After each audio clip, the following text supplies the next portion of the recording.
Thank you. Merci beaucoup. Bonjour. L'Amérique latine, est-ce que vous m'entendez? Je ne sais pas s'il marche. Ça marche? L'Amérique latine passe pour un continent de violence, souvent extrême, et c'est pourtant aussi une région qui, dans les dernières décennies, donne à voir le plus grand nombre d'expériences de sortie de violence à travers des négociations de paix, des transitions démocratiques, des mobilisations sociales et culturelles, des processus mémoriels. C'est un champ prolifique dont on essaiera de dégager des problématiques, dont j'essaierai de dégager ici des problématiques, des thèmes susceptibles de nourrir des analyses transversales et, si possible, une mise en perspective globale, comme c'est le projet de l'ambition de ce panel. Je ne propose pas un panorama exhaustif, encore moins une étude aboutie, seulement un canevas, quelques entrées, quelques axes dont le fil commun est une approche par les acteurs et les logiques d'action de ces acteurs. Alors, voici ces entrées, qui sont en l'occurrence des sorties, parce que je ne parlerai que de sortie de la violence. Sortie de la violence par la violence, on a déjà été question ici.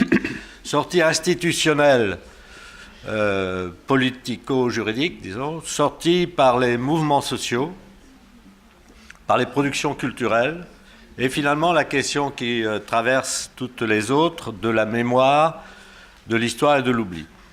Alors, quelques mots d'abord sur les métamorphoses des violences, sur est-ce qu'on sort des conflits armés pour entrer dans d'autres types de violences. C'est souvent le cas, effectivement. Ça a été évoqué. L'Amérique latine est connue pour ses guérillas, ses dictatures, avec leur cortège de répression sanglante, parfois de terrorisme d'État. Sauf rares exceptions, les unes et les autres, c'est-à-dire les guérillas et les dictatures, se sont éteintes depuis environ un quart de siècle. Toutefois, les traces et les effets des violences des années 60-90 sont encore présents. Les blessures ne sont pas toutes cicatrisées. C'est en particulier le cas dans les pays qui ont connu des guerres contre la société, comme celle livrée au Pérou par l'État d'une part, et par Sentier Lumineux d'autre part. Ou comme le génocide perpétré au Guatemala par l'armée et les paramilitaires. Par ailleurs, la disparition des guérillas et des dictatures n'a pas signifié la fin des violences. Dans certains pays d'Amérique centrale, Salvador et Guatemala particulièrement, le taux d'homicide est plus élevé aujourd'hui qu'à l'époque des conflits armés internes. En revanche, le Nicaragua a le taux d'homicide, c'est ça qui est bizarre, un des moins élevés même que le Costa Rica. Donc, vous voyez, il y a des choses un peu compliquées. Les violences révolutionnaires et contre-révolutionnaires ont laissé place, aujourd'hui, il y a eu vraiment un basculement, ont laissé place à des violences où se mélangent à doses variées les dimensions politiques et mafieuses. En Colombie, cette transformation s'est opérée à partir des années 80 au sein même du conflit armé, ce qui est l'une des raisons d'ailleurs de sa prolongation de ce conflit colombien jusqu'à nos jours.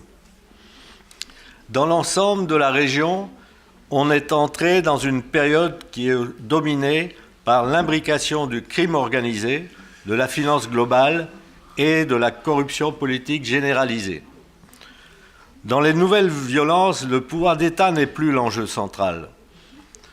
Le principal ressort est maintenant le contrôle du narcotrafic et d'autres formes de trafic, dont celui des migrants, ainsi que des flux financiers. S'affrontent dans ces nouvelles violences des groupes mafieux, des organisations politiques étatiques corrompues et des groupes économiques, bien sûr.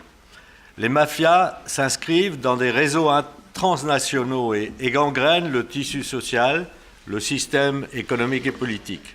Cartels mexicains, les maras, Ce sont des gangs d'adolescents ultra-violents en Amérique centrale, diverses organisations criminelles au Brésil, les massacres dans les prisons comme celui qui vient d'avoir lieu à Manaus au Brésil et comme ceux qui ont lieu de manière récurrente en Amérique centrale, au Honduras en particulier, relèvent de ce registre-là de violence.